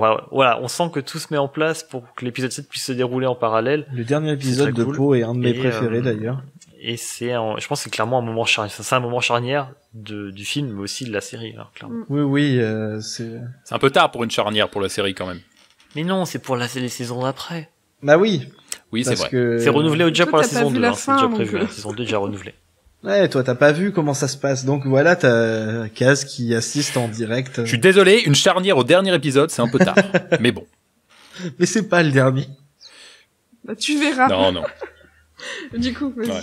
Et tu vas finir ta phrase. Et voilà, Kaz il assiste en direct parce qu'il est en train d'espionner des Stormtroopers. Il assiste en direct à la destruction de sa planète, comme Leia avant. Sauf que là, lui, on le connaît beaucoup plus. Ah oui, tiens, j'avais pas pensé au parallèle. Et là, contrairement à Leia, il y a pas un mec qui fait oh ce vieux que je connais depuis 3 heures, il est mort, oh, j'arrive pas à y croire. Viens me remonter le moral, toi qui as juste perdu ta planète, ta famille et tous les gens que tu connais depuis que t'es toute petite. Voilà, pas trop le choix en même temps. Il y a pas beaucoup d'autres. En même temps, il se remet quand même vite. Il y a pas grand monde pour l'aider, ouais. Kaz, il se remet quand même vachement vite. Bah, ils ont dit. Il est pas abattu non plus. Ils ont dit qu'on allait retourner là-dessus parce que en fait le problème c'est qu'il a pas le temps. Oui, il a pas le temps dans l'action. Ceci dit, il est affecté quand ça arrive. Il passe à autre chose parce qu'il y a Yeager et le capitaine Doza. Donc capitaine Doza d'ailleurs justement, je voulais en parler tout à l'heure, mais on n'était pas en spoiler. Le capitaine Doza qui était un ancien capitaine impérial. Il s'appelle Manu quand même. Enfin, Emmanuel. Oui, c'est Manu Doza. Manu. C'est Manu Doza. Et du coup, les deux, donc l'ancien impérial et l'ancien rebelle, sont dans une cellule. Ils ont été mis dans une cellule par le Premier Ordre, qui a pris le contrôle de la plateforme, donc. Et mais voilà, Kaz, quand il arrive à libérer Yeager, il a encore un moment où il est triste, mais bon, ils ont pas le temps. Mais après, voilà, ça revient. Ça revient, il est jamais vraiment heureux pendant l'épisode. Non, c'est clair, mais pour moi, c'est comme je disais, c'est vraiment une charnière parce que c'est le moment où Kaz vraiment, passe à l'action, quoi. Enfin, il avait commencé un petit peu avant. Ça faisait déjà une saison où on disait, bouge-toi un peu quand même, s'il te plaît, t'es un petit peu, fais quelque chose de tes 10 mains, 10 doigts, de tes 10 mains. Oui, je suis troublé. Mais voilà, si on est là, on dit allez, fais quelque chose, enfin, fais ton boulot d'espion, ça serait bien. Ouais. Au lieu de faire des conneries. Mais et là vraiment, voilà, tu sens que formé, le pauvre. Et là vraiment, tu sens qu'il y a un truc qui se passe chez lui, forcément. Et c'est pas qu'il juste bouge réellement, mais il est un peu plus engagé, quoi, dans. Mais là en plus il faut vraiment qu'ils sauvent la plateforme parce que quand tu vois ce qu'ils sont capables de faire aux autres, qu'est-ce qu'ils vont faire à ceux qui sont sur la plateforme, quoi. Déjà voilà, il y a une espèce de répression qui se met en place dès qu'ils arrivent avec des contrôles d'identité le qui droit de se faire font. des courses. Ouais, justement il y a ça au passage. Il y a un Rhodien obèse, et c'est la première fois qu'on voit un alien un alien d'une espèce qu'on connaît déjà mais qui est obèse, qui se fait harceler par une. Pour une fois que c'est pas un Twi'lek ou un Hutt. Ouais, voilà. et donc Kaz il dit mais enfin ça se fait pas et tout, et il y a Tam qui elle connaît pas tout ça, qui a en plus un grand-père qui faisait partie de l'Empire, tout ça, qui dit bah non mais ils sont là pour nous protéger, si t'as rien à te reprocher, tout va bien. Et c'est là que tu te dis ça me dit quelque chose. Et ça c'est un truc qui est assez dingue, c'est quand Solo est sorti, il y avait des trucs qui se passaient dans le monde avec surtout aux États-Unis, et avec les familles qui étaient séparées et tout, et dans le film Solo, à un moment, on voit une famille dans un spatioport qui se fait séparer, les parents des enfants et tout, par les Stormtroopers. Là, il y a Tam et son discours de tout va bien, ils sont là pour nous protéger. Ah non, mais Tam, elle aurait voté Manuel Valls, l'état d'urgence, elle est à fond, Mais elle est pas en âge de voter, c'est ça qui est, heureusement, hein, mais même là, comme ça, même avec ça se passe mal quand même, Ouais. Mais je suis curieux de voir ce qu'ils vont en faire de Tam. Voilà, et du coup, ça peut donner des trucs chouettes. Tam, je suis curieux, vraiment, j'ai hâte. Tam, pendant toute la saison, justement, je suis pas mal de gens, sur Twitter. Elle est insupportable. Et plein de gens qui n'aiment pas le fait qu'on la voyait pas beaucoup, et qui trouvaient un peu relou le fait que, c'est logique qu'elle. Moi je la voyais trop, mais non, mais parce que les gens pensaient que ce serait un des personnages principaux parce qu'elle fait partie de l'équipe de Yeager. Au final, on la voit pas tant que ça, et les gens disaient elle fait pas partie vraiment du truc parce qu'il lui raconte jamais rien et tout. Même Niku, il est plus impliqué, et à la fin. il y a un personnage du First Order qui arrive qui dit ouais, il te traite un peu comme du caca, tes potes. En même temps, Niku, il casse pas les couilles, hein. Je veux dire. Bah, je connais des gens qui... Il fait pas mal de conneries, hein. Non, pas Niku. Non, je croyais que tu parlais de Kaz. Oui, mais il est sympathique. Non, pardon, oui, mais il est je croyais que tu parlais de Kaz. Non, moi, je suis team Niku à fond. Niku, c'est le meilleur. Non, parce que Tam, au lieu, enfin, elle est mise à l'écart, mais c'est aussi parce qu'elle, elle est grumpy depuis le début, quoi. Elle prend Kaz de haut, de ouf. Elle est grumpy à raison. T'as un mec qui sait rien foutre, qui arrive là, il prend presque sa place, voilà. Elle doit personne le ne lui dit rien. Ouais, c'est elle qui devait avoir le vaisseau à la base. Oui, voilà. Et puis elle se casse le cul à être mécano et tout, et on lui fout un mec qui a son âge et qui sait rien foutre et forcément, c'est légitime. De toute façon, toute la saison, elle est full ressentiment, elle essaye de s'adapter, mais voilà, enfin. Et eux, ils l'aident pas, et du coup, justement, à la fin, t'as les mecs, ils arrivent, font, ouais, viens chez nous, on te donnera ce que tu veux. Et qu'est-ce qui se passe? Sans vraiment de surprise, à la fin de la saison, elle rejoint le First Order. Elle vote Manuel Valls. Non, c'est pas ça. Elle va devenir. Non, mais elle va devenir un pilote. Moi, je pense qu'elle va devenir pilote. Et moi, je pense qu'elle va devenir le nouveau Major Von Reg dans son TIE Fighter rouge, vu qu'il vient de péter à la fin. Ça irait un peu vite, mais. Ouais. Puis aussi, comme vous l'avez dit plusieurs fois, elle est jeune, je veux dire, des gens qui font des conneries quand ils sont jeunes, qui réalisent pas parce qu'on connaît rien à la vie à cette époque-là, ça existe, c'est arrivé plusieurs fois. Surtout quand tout le monde c'est le schéma recherché, hein. Ouais. Oui, voilà, c'est ça. Moi, je vais partir full spéculation, mais pour moi, c'est ça, hein, elle va rejoindre le First Order, elle devient pilote, elle va se mettre une fois ou deux sur la gueule avec les As ou avec Kaz directement, elle va avoir des trucs qui vont pas lui plaire et il y aura forcément un retournement de veste à un moment donné. Je pense que c'est vraiment ça l'idée. Ouais, parce qu'elle hésite beaucoup. C'est vrai que j'ai hâte de voir ça aussi parce que c'est pas un perso que je n'aimais pas spécialement au début, même si au fur et à mesure on te le rend antipathique quand même par la force des choses. Mais je veux voir ce que ça donne, effectivement. Et encore. Ça c'est fou. Ça. Moi je l'ai pas vu, mais pour le coup je l'aurais pas vu venir ce plot twist là. Bah ouais. Et du coup justement il y a plein de gens qui. On le sent venir à la mi-saison. Moi, ah ok. Vraiment quand t'as commencé à dire ils sont là pour nous défendre, c'est pas grave s'ils nous arrêtent et qu'ils nous enferment. Enfin voilà, c'est là. Là tu dis c'est chaud. C'est unfollow quoi. Enfin ouais.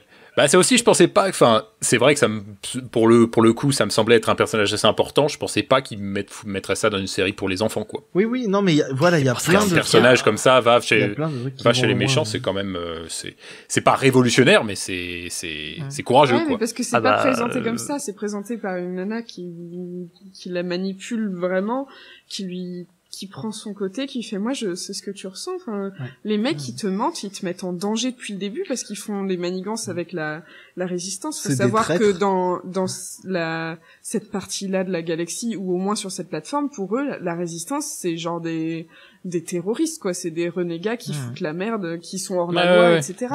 Mais le final, je pense pour un enfant, il est super intense. Hein, et pour eux les deux épisodes de fin. Le premier ordre. Moi j'étais fébrile. Ils savent pas ce que fait le premier ordre, ils savent pas que le premier ordre c'est eux qui foutent la merde et que c'est pour ça que la résistance essaye de calmer les choses. Pour eux ils ont que la version propagande et du coup quand t'as des gens du premier ordre qui sont là qui font bah non, nous on était là pour protéger mais les gens ils vont faire des attentats, il faut bien qu'on les arrête. Et du coup, ils font... Mais elle les voit pas faire des attentats. Non, mais j'aime beaucoup le personnage qui vient plus ou moins convaincre Tam de rejoindre le premier ordre. Tierney, elle sait ce qu'elle fait. L'agent Tierney, effectivement. Oui, et puis elle lui dit, tu te rends compte non seulement ils t'ont menti, en plus, ils t'ont laissé à l'écart, et ils t'ont mis en danger, parce que t'aurais pu te faire arrêter pour complicité, alors que t'as rien c'est exactement fait. ce qui lui est arrivé, justement, elle s'est fait arrêter pour complicité, alors qu'elle avait rien à voir avec le truc. Et puis, en plus, elle joue aussi sur le fait que, comme on disait, Kaz arrive, et c'est comme s'il commençait à prendre la place de Tam, alors qu'il sait rien foutre, selon elle. Et du coup, quand elle lui dit, nous, on va pas te faire ça, nous, on a vu que t'avais de la valeur, donc tu viens avec nous, on va te donner ta vraie place, et on mettra pas quelqu'un d'autre à ta place. Donc forcément, c'est facile à convaincre. Elle joue complètement sur ses sentiments, effectivement, son ressenti, et son ressentiment, du coup, aussi, Mais toute cette partie-là est super bien amenée. Hein, c'est clair. Et puis ça marche en écho de trucs qu'on voit dans la vraie vie. Oui, mais c'est ça. Oui, également, c'est l'embrigadement. Les gamins qui se font manipuler en disant ouais moi toi je sais que toi t'es t'as des capacités, les autres ils le voient pas. Bah, même sans c'est un truc qui se voit dans la vraie vie. Ouais, c'est un peu l'histoire d'Anakin aussi, hein, avec Palpatine, même si c'était moins bien foutu. Ouais. Même hein, les gamins en manque, pas sûrs de leur virilité, qui vont traîner avec l'alt-right, tout ça. Enfin, ça fait écho aussi à ce genre de choses. De toute façon, dans tous les cas, ouais. Ouais, et du coup, oui, moi aussi, j'ai bien hâte C'est de un peu voir. en fait. Parce que je pense que ça sera satisfaisant, ouais. Je pense que ça sera satisfaisant, même. Ça, c'est que je pense que ça va être vraiment satisfaisant et très cool à voir, et j'ai un peu hâte de voir ce qu'ils vont faire. Est-ce qu'on est en train de dire que tout Star Wars, c'est que des gamins mal dans leur peau? Mais oui, c'est ça. Et là, pourquoi c'est pas? sombre et sale et émo. Le best. Ouais, et c'est la vraie vie. Bah oui. Ouais. Mince. Star Wars, c'est la vraie vie. Star Wars, c'est la vraie vie. Le seul qui est bien, c'est Nico, hein, lui. Ouais, belle vie. Hein. Mais attends, la dernière fois, on a vu tous les deux quelqu'un qui râlait sur Nico. Moi, je vois pas. Je comprends que des fois c'est un peu vraiment pour les enfants, mais je sais pas, c'est mignon. Ça fait un peu de fraîcheur. Mais il faut bien. Enfin, je sais pas. Il faut. C'est vrai que de toutes les mascottes de Star Wars, c'est peut-être la moins énervante pour l'instant. Ouais, moi, je le trouve pas. Et puis, ça permet d'amener d'autres il est vraiment dans l'optimisme, en fait. Il est vraiment dans l'optimisme constant, c'est de la bonne humeur, simplement. C'est le mec, il est toujours, et par contre, à contrario, quand il est un peu triste ou quoi, bah, ça se ressent à 2000%. Et non, mais c'est un peu un clown. Ouais. C'est un clown, mais dans le bon sens du terme. Hein. C'est que c'est vraiment des émotions amplifiées au max, en fait. Ouais. Ouais. Mais peut-être que c'est parce qu'il a plusieurs cœurs.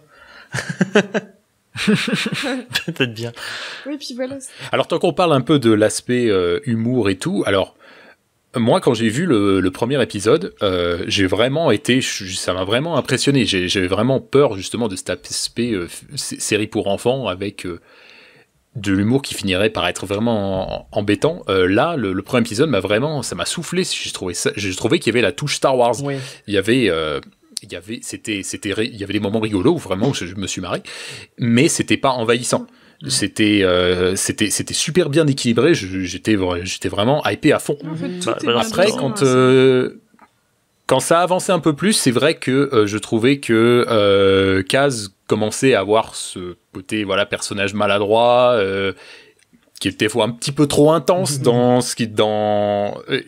alors c'est l'humour du personnage, et puis c'est ce qui rend le personnage rigolo, mais qui devient un petit peu trop intense et qui perturbait cet équilibre là. Alors après, je sais pas comment ça avance quand on avance dans la série, s'il se calme un petit peu. C'est ce que j'espérais, honnêtement, parce que je vais regarder la suite de toute manière. Mais voilà, sur cet aspect humoristique, je sais pas ce que vous en pensez. Ce qui est bien, c'est que en fait, avec l'humour par rapport à Kaz, c'est que souvent ça montre aussi comment il est. Il y a un moment où il est avec Poe et il doit tirer sur un droïde, et le droïde ne bouge presque pas, et il sait pas tirer, Kaz, il sait rien faire, et du coup il tire sur BB-8 qui est en train de tenir l'autre droïde pour que l'autre droïde bouge pas, et voilà, il y arrive pas, et à la fin de la saison il arrive à tirer bien sur un truc et tout. Donc tu vois, même ce genre de bêtises où il a besoin d'être en train de tomber pour réussir à toucher le droïde, à la fin il arrive à faire son truc. Donc, oui, il grandit sur plein d'aspects. Il y a un moment où il essaye d'ouvrir une trappe dans le Colossus, et il comprend pas, il marche pas et tout, et il y a un gamin qui arrive et qui ouvre la trappe de l'autre côté parce que oui. C'était de l'autre côté que ça s'ouvrait, et oui, c'est ridicule, mais je sais pas, moi ça me fait marrer. Ça montre juste que justement il comprend pas, il réfléchit pas, il est trop excité, il a trop envie de faire les trucs, et du coup il prend pas le temps d'analyser les situations, et ça change un peu au fur et à mesure, même si à la fin il a quand même cette impulsivité, mais du coup comme il a un but et un truc plus concret, il est plus concentré.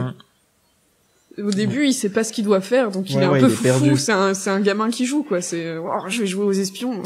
C'est un fils à papa, hein, oui. Comme ça amené dès le début, de toute façon. Hein, oui. Il a été propulsé dans le pilote de la Nouvelle République. On l'a aidé à rentrer dans l'académie, on l'a aidé à faire ci, à faire ça. Papa a toujours été là, et là, papa, il est plus là. Oui, mais papa, il reviendra plus. Moi j'espère que à un moment il reçoit un appel de son père, il fait mais attends, mais il était pas mort lui, et en fait son père depuis le début c'était un des sénateurs corrompus qui l'horreur qui était avec le premier rang. Moi je trouve que ce serait stylé. Ce serait courageux, ouais. Ça explique. Mais voilà, juste pour terminer là-dessus. Résistance. Oui aussi. Ouais. Mais c'est vrai que moi, j'ai un peu du mal avec les personnages excités comme ça qui basent leur humour sur le fait qu'ils soient excités tout le temps. Alors, s'ils se calment un petit peu, tant mieux. Et aussi, je suis tout à fait conscient du fait que c'est avant tout fait pour les enfants. Mais c'est vrai que, globalement, alors c'est aussi un truc qu'il faudrait peut-être que je revoie. C'était un des trucs, justement, cet aspect enfantin qui m'avait un petit peu gêné dans Rebelle. Je trouve que c'était un peu mieux foutu dans Résistance. Par rapport à... non, j'ai dit Rebels, je parlais de Clone Wars. Ouais, la première je saison trouvais que je me souviens pas d'humour beaucoup dans Clone Wars, en fait. C'était très serious business. Moi, j'ai vu les 4 premières saisons, je me souviens, ça fait quand même quelques années, c'est pour ça que j'ai dit il faudrait que je les revoie. Si on parle des épisodes avec Jar Jar, oui, c'est clair. Enfin, alors après, je me souviens pas de toutes les blagues, mais je trouvais que c'était un petit peu plus enfantin, l'impression que j'en avais, par rapport à je trouvais que voilà, Résistance se débrouille mieux là-dessus. Ouais. Ce qui est cool. Je suis super content, honnêtement. Résistance, encore une fois, je reste là-dessus, mais en fait, il fait les deux. On a autant du cartoon, l'humour un peu cartoon, voilà, pour les enfants, clairement, et autant les pointes d'humour, avec vraiment cette touche Star Wars, comme tu l'as vu dans le premier épisode, avec le mec qui se fait jeter de la plateforme dans la flotte, ta caisse qui commence à paniquer, ta peau qui reste totalement sérieuse, non, rien. Non, mais... Et voilà, ça passe complètement, je veux dire. Ça me gênerait pas de le voir dans un film Star Wars, je veux dire, je trouve ça marrant. Ça marche, bien foutu. Ça marche vraiment, on a les points d'humour avec, pareil qu'avec Onzi, avec sa taverne, il y a plein de trucs comme ça qui marchent super bien, qui sont légèrement cyniques, pas beaucoup, mais juste ce qu'il faut pour que ça passe. Et à côté, voilà, donc on a notre dose. Et à côté, t'as plus d'humour cartoon qui marche mieux avec les gosses, ce genre de choses. On a le petit vieux pervers qui fait des insinuations. Le gamin va pas forcément comprendre ce qui se passe, mais toi, tu vas être là. Putain, mais qu'est-ce qui se passe? C'est quoi cette série? Qu'est-ce qu'on est en train de se passer? Pourquoi il lui propose de dormir avec lui? C'est bizarre, quand même. Non, mais il y a vraiment, comme dit, il y en a vraiment, c'est con, mais il y a plusieurs niveaux de lecture, ouais. C'est un peu galvaudé de dire ça, mais il y a vraiment, il y en a pour tous les goûts, quoi. En parlant des niveaux de lecture, justement, il y a un truc, j'espère qu'on en saura plus dans les prochaines saisons, mais Flix et Orca, qui sont les deux qui ont une petite boutique de réparation aussi. Ça y est, on en parle. La chauve-souris et le poulet. Ouais, qui vont visiter. Alors moi, je trouve qu'on dirait une chouette. Alors le poulet, mais dont le père est à moitié Gungan, hein. Il y tient. Ça n'a aucun sens, cette histoire. Ça sort d'où, ça? Ils en parlent, hein. C'est lui qui le dit.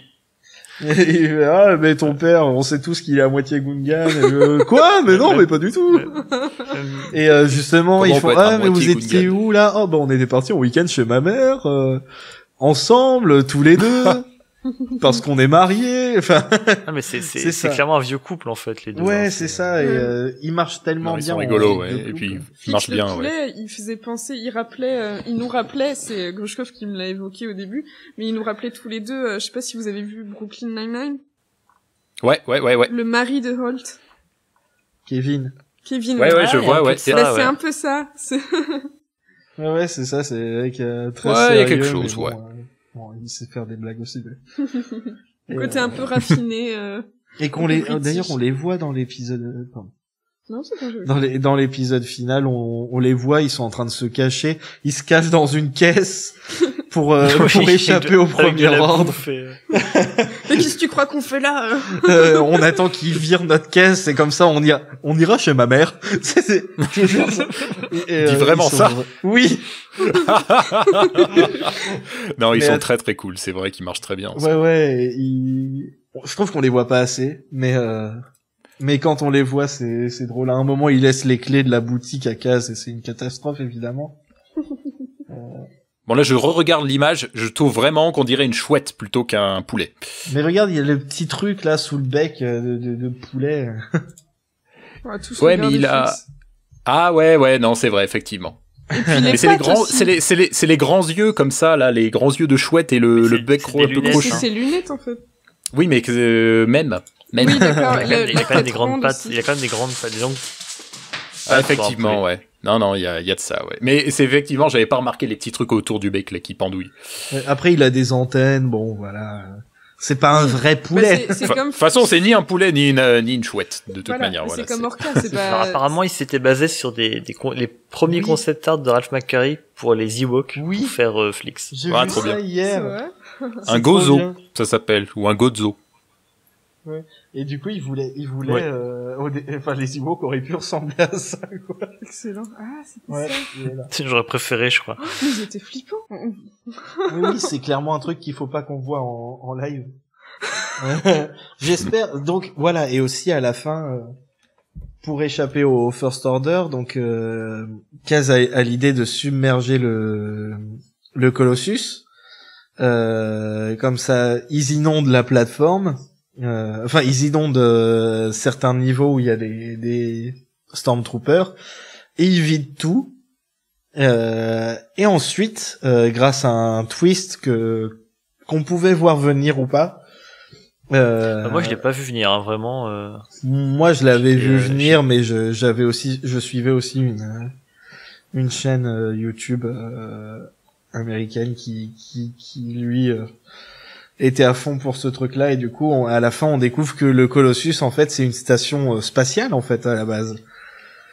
Et donc, Niku, le meilleur, avec les Shellfolks aussi, on en a pas parlé, c'est des natifs de Castillon, des espèces de tortues, ouais. Très lentes. qui font fonctionner le Colossus. Qui entretiennent la station, ouais. Voilà, il met l'épisode, qu'est-ce que je raconte? Il découvre qu'il y a un hyperdrive surtout sur le Colossus. Voilà, et du coup, il le redémarre. Et d'ailleurs, Niku leur sauve la vie, parce que à la fin, ils étaient censés. Kaz leur demande à Niku de les emmener à certaines coordonnées, et en fait, il allait les emmener sur la base de la résistance qui se fait détruire au début du 8. Voilà. Au début de l'épisode 8, le dernier Jedi, ils pètent cette base-là, et c'est là où ils auraient dû arriver tout l'équipage avec le Colossus. Et en fait, Niku fait oh bah je vais pas rentrer toutes les coordonnées jusqu'au bout.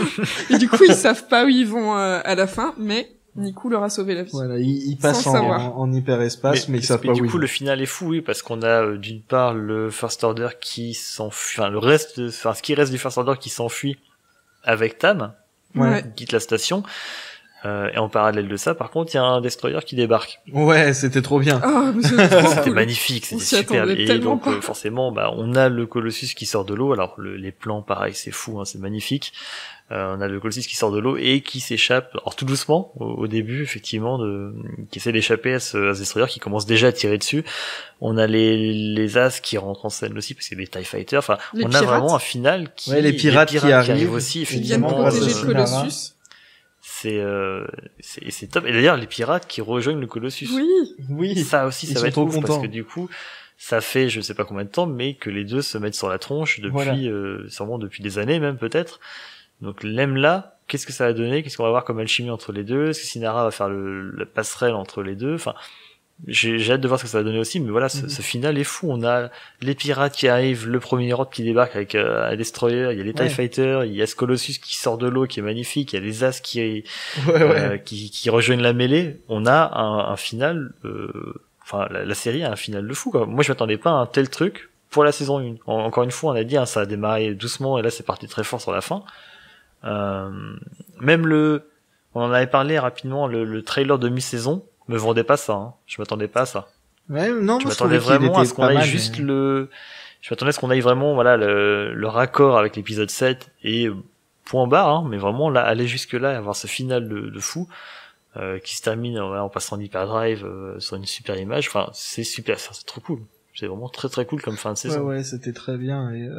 Et d'ailleurs, je me posais la question, vu qu'il y a un Star Destroyer qui est arrivé, est-ce que quand ils arriveront à la destination que Niku a donnée, est-ce qu'il n'y a pas le Star Destroyer qui va se ramener parce qu'il aura pu les suivre en hyperespace? Histoire de faire un double premier épisode un peu péchu, peut-être qu'il y aura un truc à faire, faut voir, ouais. Et puis tous les gens qui habitent là, qui ont un business, justement, Flix et Orca, Est-ce qu'ils vont être contents de voir que le truc est au beau milieu de nulle part Mais c'est surtout qu'est-ce que va devenir le Colossus? Est-ce que ça va rester une station? Est-ce qu'ils vont la garder en orbite quelque part? Est-ce qu'elle va se déplacer en permanence? Je pense qu'ils vont Qu'est-ce qui se passe pendant l'épisode 8? Qu'est-ce qui se passe pendant l'épisode 9? Est-ce qu'ils rejoignent officiellement la Résistance? Est-ce que la Résistance a une station spatiale? Qu'est-ce que ça donne, quoi? Il y a un truc qui était trop cool, mais ça il y a un potentiel de fou. C'est que pour l'épisode 9, ils ont casté une actrice plutôt jeune et noire, et du coup, je me suis dit, imagine, c'est Tam, quoi. Je pense, ça arrivera jamais, mais ce serait vraiment trop cool que ce parce soit que... Tam, alors, ça arrivera jamais, mais t'oublies Rogue One. Ouais, mais Rogue One, c'est des caméos. Alors justement, c'est des petits caméos, mais One, on pourrait aller plus loin maintenant. Je veux dire, ce serait cool qu'ils Ceci dit, il y avait aussi Dark Maul dans Solo. Hein. Oui, voilà. Mais là, ce serait trop cool que t'aies Tam et tu la retrouves dans l'épisode 9 en tant que membre du programme. Même le Colossus dans l'épisode 9, moi je suis chaud. Hein. Ouais, carrément. Moi, j'espère qu'il y aura... S'il y a pas le Colossus, je veux au moins voir les vaisseaux des Aces dans une bataille... finale, quoi. Oui, parce que je pense que le but de... dans Rogue One. Oui, voilà. Je pense que le but de Kaz, là, c'est d'essayer de rejoindre la Résistance pour prêter main forte. Je sais pas ce que c'est, le Ghost. Mais d'ailleurs, oui, j'aimerais bien savoir ce qui se passe dans... C'est le vaisseau de la galaxie. J'aimerais bien savoir ce qui se passe pendant... si on fait les comptes après l'épisode 7, là, il reste quoi, la Résistance? On l'a vu au début du 8. Techniquement, le Colossus, c'est quasiment le plus gros truc qui reste à la Résistance, quoi. Oui, j'allais dire, c'est justement pour ça... Surtout s'ils les rejoignent. C'est encore autre chose, s'ils les rejoignent. Je vais y arriver. Justement, c'est pour ça que moi j'ai hâte de voir la saison 2 et de savoir ce qu'ils font, du coup, comme là, à la fin de la saison 1, c'est la fin de l'épisode 7. J'aimerais bien savoir ce qu'ils font pendant l'épisode 8, parce que quand Leia, elle appelle tout le monde, Kaz est censé recevoir la transmission, je pense. Donc, qu'est-ce qui fait qu'ils y arrivent pas, ou ça se trouve ils arrivent juste pas à temps, ils sont trop loin, ou ce serait bien qu'ils arrivent dans le 9 et que du coup il y a un cross entre la série animée et le film, et ce serait trop cool. Ce serait assez ouf. Ouais. S'il y a déjà un cross avec le 7, même s'il est à retardement. Avec le 8, tu veux dire? C'est pas... Non, avec le 7. Ah oui, pardon. Oui. Mais du coup, ça me surprendrait pas et ça serait d'autant plus logique et cool, justement. Mais surtout que, par exemple, l'acteur qui joue Kaz, comme disait Goshkov, c'est pas un voice actor, c'est pas un acteur de doublage à la base, c'est un acteur de cinéma. Donc il pourrait très très bien prendre son rôle en live. Plus, il a la même coupe de cheveux que Kaz, alors. Il est beaucoup plus il y a un air baraqué. de ressemblance, ouais. Ça, c'est parce qu'il est à fond dans le rôle. Il est un peu plus âgé que Kaz aussi, mais... Oui, bien sûr. Mais, ça se travaille au maquillage. Bon, maintenant, soyons honnêtes, on veut tous Flix et Orca dans l'épisode 9. Hein. Oui. Mais Flix, il ferait trop flipper. Hein. On veut qu'ils officialisent qu'ils sont mariés depuis 30 ans. Ouais. Mais en fait, tout l'épisode 9, il y a plus aucun des personnages. En fait, vous voyez la photo de la fin de tournage de l'épisode 9 où ils se font un câlin. Poe, Finn et Rey, en fait, ils sont au mariage. En fait, tout l'épisode, c'est 2 heures, c'est le renouvellement de vœux de Flix et Orca, et du coup, ils pleurent parce qu'ils adorent. Avec le fameux papa moitié Gungan et la maman chez qui ils passent tous leurs dimanches. Voilà, c'est bon, vous avez pas besoin d'aller voir. Du coup, ça sera Star Wars épisode 9, Flix and Orca Story. Vous l'aurez entendu ici en premier. Hein. Voilà. Je sais pas quoi dire. J'espère qu'il y aura plus de Flix et Orca, qu'on verra un peu les réactions des gens par rapport à leur truc. Ce que j'aimerais bien, c'est que justement, vu qu'il y a Flix et Orca qui, quand même, c'est un gros sous-entendu que c'est un couple homosexuel marié depuis longtemps, ce serait bien que du coup ils se disent on va peut-être en intégrer un peu plus dans les films, et peut-être que je sais pas, le fait que l'acteur qui joue Oscar Isaac qui jouait Poe Dameron, il ait joué le 7 comme si c'était un film romantique, ça pourrait on pourrait faire en sorte que lui et Finn ça aille un peu plus loin. On verra jamais ça. On rêve pas, à mon avis, hein. On n'en est pas là. C'est la tristesse. Et après, ils vont faire une série spéciale sur la vie de Poe. Si ça se finit pas par son mariage, moi je brûle tout. Et en fait, on verra Poe en fait, ça sera une série ce serait une comédie romantique hein. Avec Poe et Finn. Voilà, vous l'avez entendu ici aussi en premier. Hein. On sait tout ce qui va se passer. Tout est Engagez-nous game comme maintenant. scénariste, s'il vous plaît. Moi, je conclurais juste regarder si c'est pas déjà fait Résistance. C'est vachement chouette. Mais les gens ont beaucoup C'est d'a super. priori, mais en vrai, ça passe largement. Hein. C'est assez Moi, j'ai une petite question quand même sur l'offre légale, parce que moi j'ai pas fait comme ça, j'ai pas pris l'offre légale pour regarder. Ça coûte cher de s'abonner à Disney Channel ou je sais pas comment on regarde. Mais comment on non peut mais c'est savoir vrai, je veux dire parce que comment les gens, si on dit aux gens regardez, Oui. et il y a peut-être des gens pour qui c'est des questions importantes, voilà, ça coûte cher de s'abonner à Disney Channel ou non mais ou je sais pas comment ça s'appelle, Disney XD peut-être. Oh mais ça c'est pas avant 2 ans au moins. Je sais pas. Je crois. Non c'est 2020, c'est 2020 et encore pas en Europe. C'est diffusé sur. Mais ils vont sortir les DVD en France. Hein. Enfin, voilà, il y a les DVD éventuellement. Il y a bien eu ceux de Rebels, donc pourquoi. Ouais. D'ailleurs c'est une honte. On a que les DVD et pas les Blu-ray. Ouais, pour les Blu-ray, faut aller les chercher en Europe, chez les versions italiennes ou anglaises, sur lesquelles on a les sous-titres français. Voilà. Donc et aussi, je crois la VF façon tout court qui est sur les Blu-ray, alors que nous en France, on a que les DVD. C'est pourri. C'est bien ça. Mais voilà, j'imagine qu'en France on peut l'avoir donc sur Disney XD, donc je suppose qu'on a des bouquets avec CanalSat, ce genre de choses. Je ne saurais pas vous dire parce que sur moi Canal, non plus, je n'ai pas opté pour l'option offre légale, clairement, qui n'est pas adaptée de toute façon. Et sinon, Disney Plus dans quelques mois, si ce n'est années, quand ça arrivera quoi.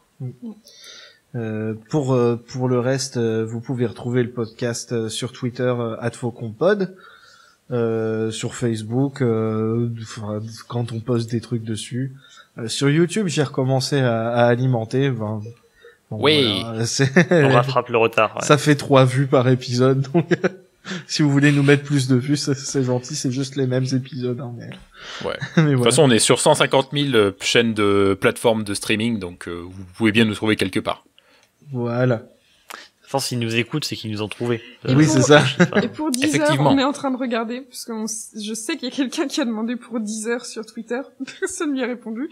En fait, on en a regardé, mais ça a l'air compliqué parce que le formulaire, ils avaient l'air de Moi, j'ai rien regardé. Demander le nom de l'entreprise, tout ça, donc faudra qu'on regarde plus en profondeur, mais on verra du coup si on peut et on vous tiendra au courant, évidemment. Et donc, moi, je vous fais des bisous, hein, mais je sais pas les autres. Seulement si vous voulez. Si on a votre consentement, on vous fait des bisous. Voilà, donc envoyez votre consentement avant, comme ça on saura si on vous fait des bisous la prochaine fois. Voilà, c'est ça. Moi, je vous souhaite une très bonne soirée parce que j'ai un tapis de souris à aller tremper, parce qu'il pue la bière. Allez, regardez Résistance, et que la force soit avec vous. Bye bye. Bisous. Ciao.